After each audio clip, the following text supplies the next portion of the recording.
This is Cerebral Cinema. Movies of the mind. Who knows what evil lurks in the hearts of men? The shadow knows.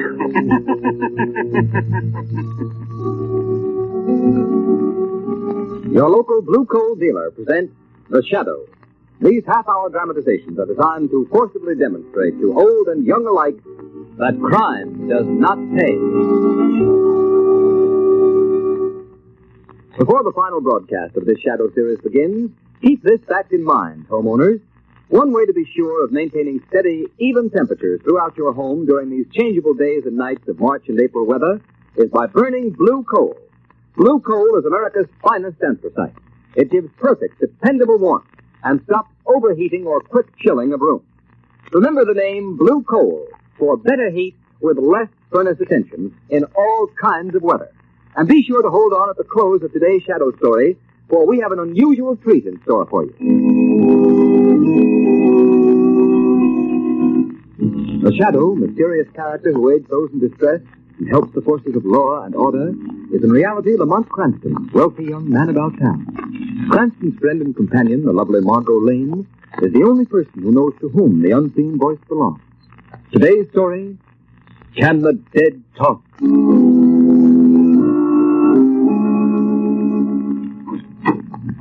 Oh, good afternoon, Miss Lane. Hello, Aunt. Mr. Cranston in? Yes, Miss Lane. I want to... Hello, Margot. Hurry up, Lamont. We'll be late for Aunt Eliza's big charity benefit.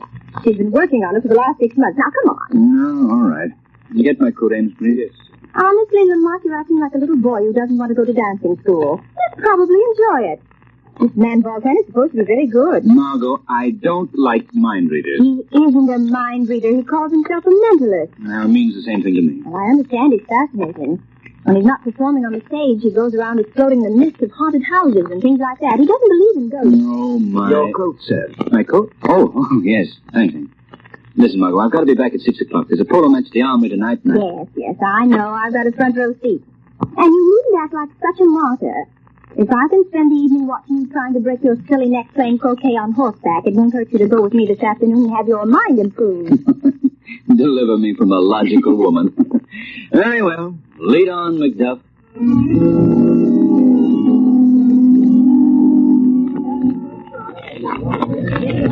And now I will proceed with my next experiment. See, Lamont, I told you we'd be late. It started already. Sit back here and make this as painless as possible. Certain of you in the audience have written on the slips of paper that my assistant distributed questions you would like me to answer. Now, if you will concentrate on what you have written, I will try to get these questions by thought transference. But remember, you must concentrate. I must be in complete accord with your thoughts. I get the initials, E.K. Someone with the initials E.K. wants to know the date of her marriage. I think it was... Yes, I'm sure it was. March 24th, 1903. Is that right? Oh, yes, that's right. You hear that, Lamont? He's marvelous, don't you think? That's an understatement. Oh, don't be so superior. Everybody, please concentrate. I cannot conduct this experiment in thought transference without sympathetic cooperation from my audience. Now I get the initials BDM. BDM wants to know the street, number, and city where he was born. The street is Walnut. The number 2124. The city, Philadelphia. Am I right? Gee, got it. He's marvelous. How do you suppose he does it? Elementary, my dear Watson. Wait, please. Before I proceed further, I feel that in this room there is someone who is not only an unbeliever, but one who is distinctly hostile to me and what I am trying to do. Hey, Lamont, he must mean you. Nonsense. Probably politics. I would like that person to attempt a little experiment with me. If he or she will think of something, some question, the answer to which is known to no one else, I will attempt to answer it correctly without the person having written the question down at all. If I can answer it correctly, it should prove to the skeptic that the transference of thought from one mind to another is completely possible. Nice trick if he can do it. You don't think it's possible, Lamont, huh? I wouldn't say it's impossible, but it's certainly highly unlikely. No, think of something and concentrate on it. See if you can get it. I will not. In the first place, you don't know that I was the one he was referring to. In the second place, even if I were, I wouldn't give him the satisfaction. You think of something that no one could possibly know but yourself. I'll bet you 100 to 1 he can't get it. Well, perhaps you're right. Quiet, please. Quiet. Someone in the audience is concentrating on the question, who is the shadow? Margot, did you think of that just then? Yes, but I don't know why. It just seemed to come into my head. I will answer that question. No, on second thought, I believe I will not give the answer after all. Unless I am very much mistaken, the shadow himself is present. And I don't believe this is just the time to remove his veil of secrecy. However, in case the shadow thinks this is merely a sham, I would like to inform him that within an hour, he will receive a cablegram from someone he never heard of. What do you suppose that means? I haven't the I faintest will now idea. proceed with the questions that have been written on the papers. Someone whose initials are LTD wants to know the number of the license plate on his car. Oh, Lamont, let's get out of here. You can go if you like, my dear Margot. But I'm going to stay till the end. For heaven's sake, why? After the performance, I think the shadow will pay a little call on Mr. Voltan. I'm consumed with a burning desire to find out just what he knows.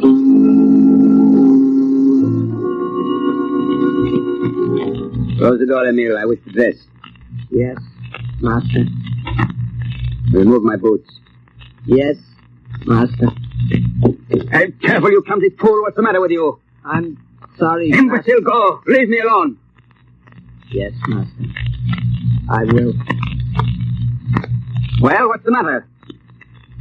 Master, the doorknob turned. The door is open, but the hall is empty. Ah, good afternoon. Won't you come in? Have you gone mad, master?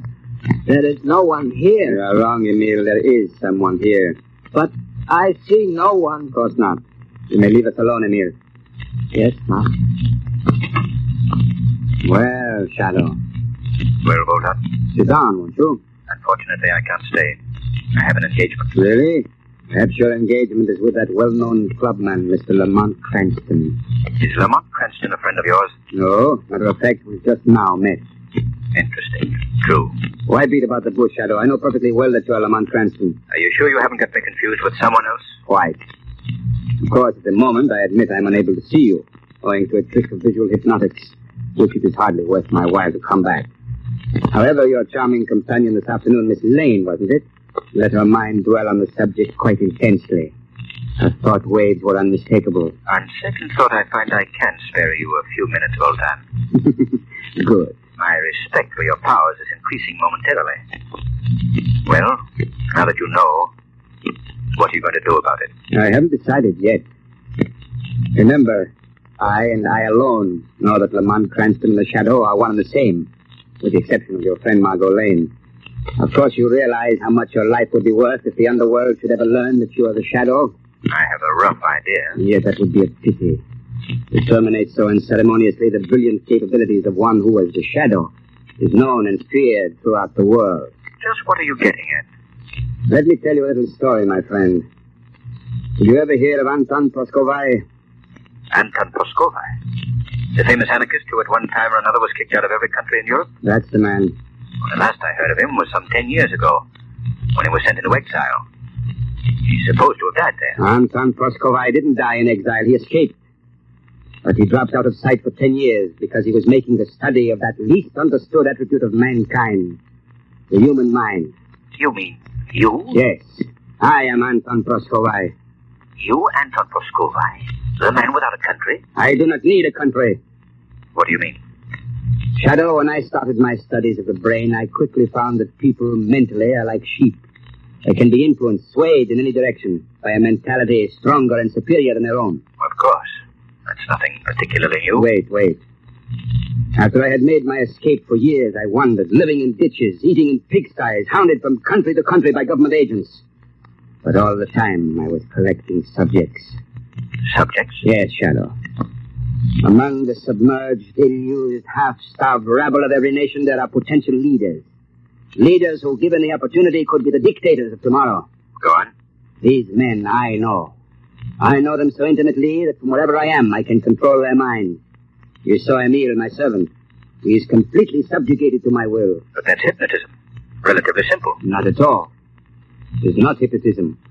Although I dominate Emil's mind whenever I wish, to all appearances, he is a normal human being. It can be released only if I feel fear. And I am never afraid. Only if you feel fear. I put the idea of the Shadow's identity in Miss Lane's mind this afternoon, after which she unknowingly, yet obligingly answered it mentally. Come in. Excuse me, Master. I have a cablegram here. It is addressed to someone called the Shadow. In your care. Yes, I will take it and see that it's delivered. Go now. Yes, Master. You see, Shadow? You mean... On the platform this afternoon, I willed one of my subjects in Europe to cable you, saying, the downtrodden shall arise. Here, I will open your cablegram. I'll put it on the table where you can see it. Well, what does it say? The downtrodden shall arise. Well, that's amazing. Now do you believe me, Shadow? Through my subjects who are leaders themselves, I can control the vast mass mind of the rabble, the bulk of the population of the world. I suppose it's possible, that. Possible? Listen, Shadow. I have decided that in exactly 1 week, a vast uprising which I have so carefully planned for years will take place. Governments will be overthrown. Nations will exist no more. Chaos will reign. Yes, it could be done. It will be done. Why are you telling me this? Because on the threshold of releasing this world-shattering force, I hesitate. Why, Bolton? Because I and I alone can bring this chaos about. But after it's accomplished, then what? How can I control what I have created? Somewhat of a problem, I should think. Yes. I need another mind to share the responsibility. A mind which already has superhuman powers that I could train to assist me in the great work of reorganizing the world. And you want me to join you, is that it? Why not? Shadow, between us, we could rule the world. Suppose I refuse. Then, I shall be forced to divulge the secret of your identity to those who would be most interested. After which I shall proceed with my plans alone. I see. But you won't refuse. Join forces with me, Shadow. Next week we will plunge the world into chaos such as it has not known since the dawn of creation. A chaos over which you and I will reign supreme. Well, your answer? Give me 24 hours. Can you not answer me now? 24 hours. I will give you 7 hours. That is time enough.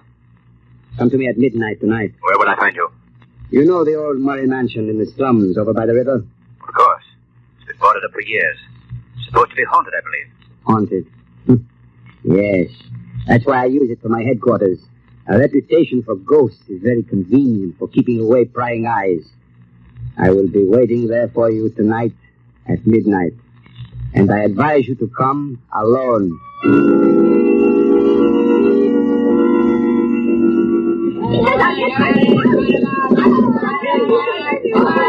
Well, Margot, Lamont is really distinguishing himself tonight. I never thought this right. I wish he wouldn't take such chances. He's not taking any more chances than we are, sitting down here in the front row. He's pretty close to these indoor polo matches. Close?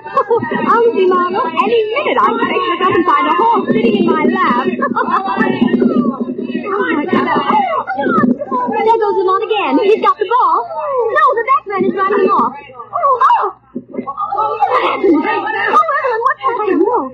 I think Lamont's falling off the thimble. Lamont's fallen off. The pony's running loose. Lamont's still on the ground. Here, help me over this barrier. I'm going to. Oh, my goodness, I hope so. Hey, stand back. Come there. Get a doctor. He may be badly injured. Here, you don't. Oh, Evelyn, he's hurt. He's lying there so still and white. Lamont, speak to me. Margot, now take it easy. Here comes Dr. Carlson. Oh, thank goodness. He's Lamont's doctor. All right, stand aside, please. I'm a doctor. Oh, Dr. Carlson, thank God you've come. Do you think Lamont's hurt badly? Well, I can't tell yet. I'll have to examine him. Well, what is it? Tell me, can't you? Miss Lane, I'd rather do anything in the world than tell you this. Oh. Lamont Cranston is dead. Oh.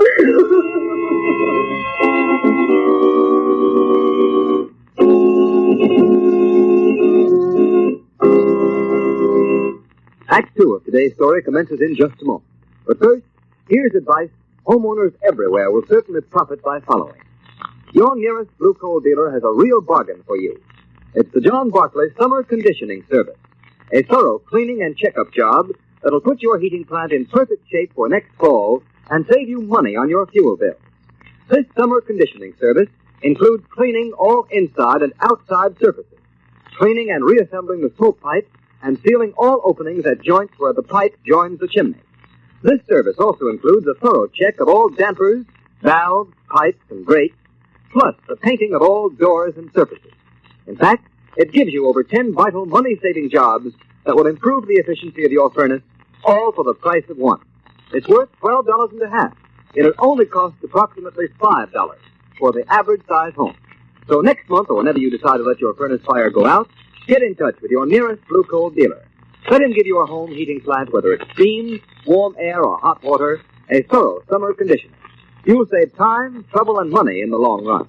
And remember, too, if you want steady, more dependable heat in your home throughout the changeable weather of early spring, order Blue Coal. You'll get better heat with less furnace attention.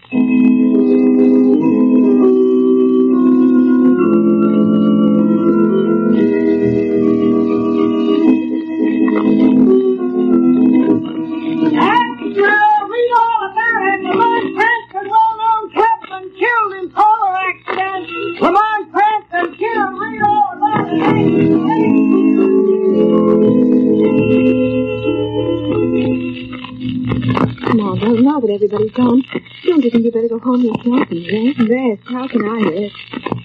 Oh, Evelyn, I can't believe it. I can't believe it, Lamont. It's really gone. No. I know, dear.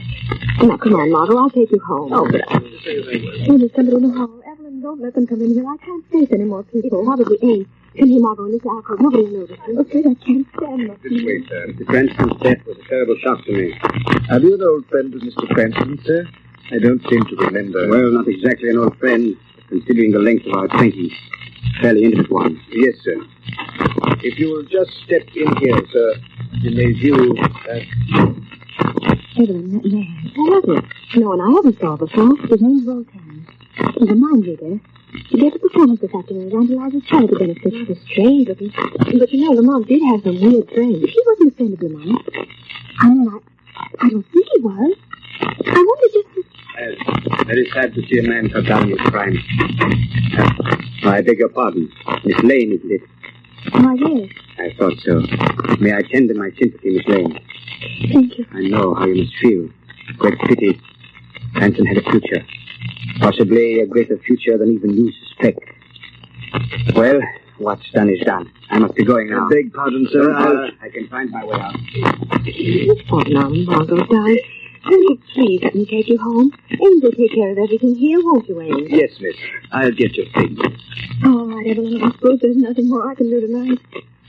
I'll go. Good. And I'm going with you, just to be sure you get there.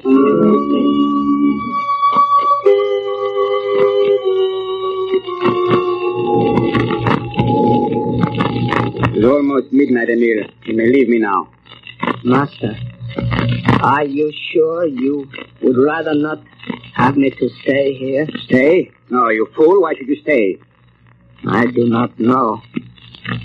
I do not see how you can remain here alone, Master. Night after night.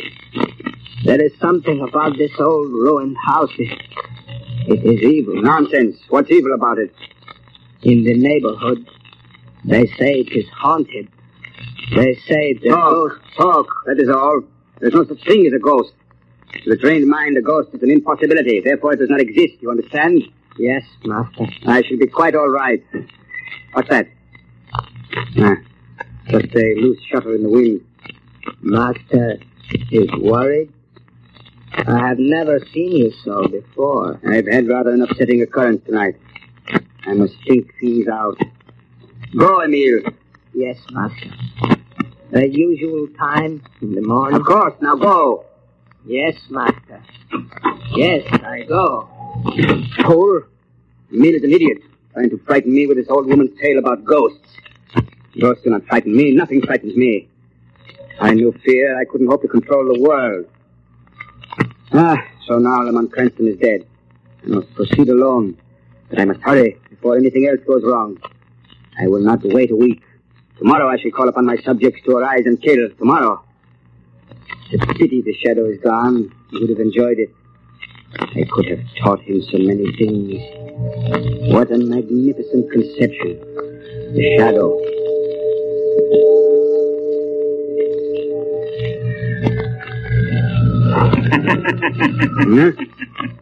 What was that? I could have sworn I heard someone laugh. No. No one is here. No one could be here. Must have been in my mind. That's right, Voltan. In your mind. Who's that? Who speaks? Is it possible you don't know me, Voltan? When just this evening you claimed to be one of my most intimate friends? Shadow. Or his ghost? No. No, it's not possible. Really? With my own eyes, I saw you lying dead. I know. So thoughtful of you to call. Stop! It can't be you. It can't. You hear me, don't you? I'm imagining things. My mind is overstrained, that's all. The shadow is dead. You see, it's midnight, Voltan. I have returned from the spirit world to keep our appointment. Spirit world. There is no such thing. There can't be. I won't allow myself to believe it. You're afraid, Voltan? No. I'm not afraid. You are afraid for the first time in your life. You're afraid. At last, the thousands of subjects you've held under your spell are liberated, are free. Who's there? It is Emil. You must remember me, Master. Your loyal servant, Emil. The one whom you've subjected to your indignities for so long. You've gone mad. Now, Voltan, it is you who have gone mad. There is but one way to deal with a mad dog. Keep away from me, Emil. Don't come any closer. It's gone. I will shoot! Drop that gun. Emil. I didn't mean it. Stop, Emil. Stop following me! You wounded me, Voltan. But before I die, I am going to kill you. I am not afraid of you anymore. You are afraid of me. No, don't touch me. Don't you... There. He's dead. I am free. At last. Oh.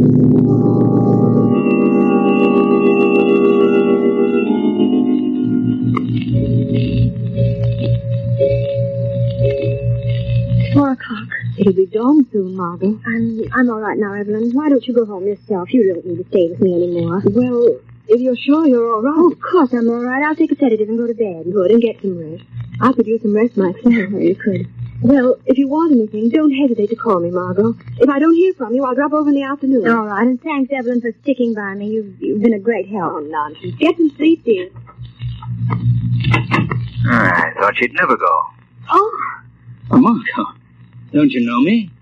well, Lamont, I must be dreaming. No, you're not dreaming. I'm here. But you were killed. No, I wasn't killed, Margot. Oh, Lamont. But I don't understand. I saw you lying there so cold and still. It was a trick, dearest.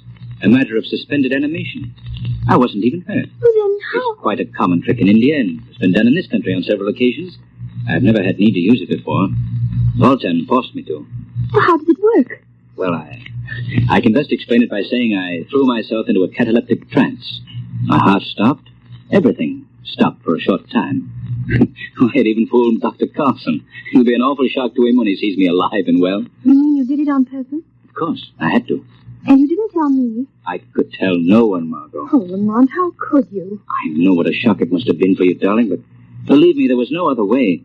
It was vitally necessary that Lamont Cranston should be thought dead, so that Voltan would keep his knowledge of the Shadow's identity to himself until I had time to figure a way out. But, Lamont, why didn't you tell me and spare me the suffering? I wouldn't have given you away. I didn't dare take the chance. Voltan might have read your thoughts. A sinister man, Margot, with some rather extraordinary mental capabilities. Would it surprise you to know that he had perfected plans for a world revolt? He had. You mean he... Yes. Voltan is dead. As the ghost of the Shadow, I faced him tonight in a haunted house. When he thought his mental powers were going back on him, he shot his servant, who very conveniently strangled Voltan before he died, too. Terrible. Oh, I don't think so, Margot. There's quite enough unrest among nations today without the machinations of an insane mental genius. Yes, I think the world will be a great deal better off without Mr. Voltan. It's a pity that others with a like capacity for stirring up trouble can't meet the same fate.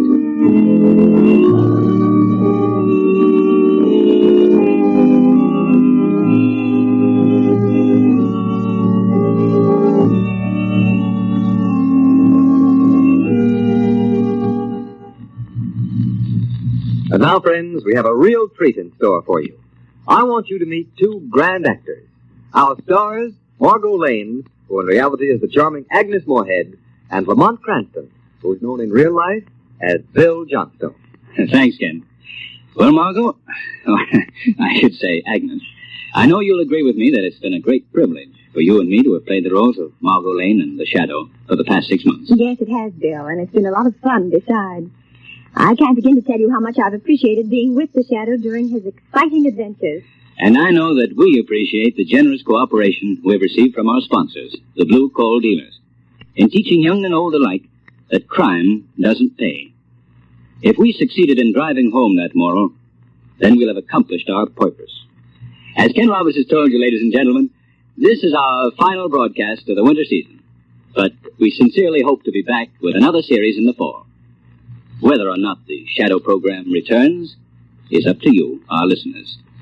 In the theater, you know, we actors can tell by the applause if the audience enjoys our efforts to entertain them. But in radio, the only way to know whether or not the audience enjoys the entertainment is by their purchases of the product that makes the program possible, or by their personal approval to the sponsors.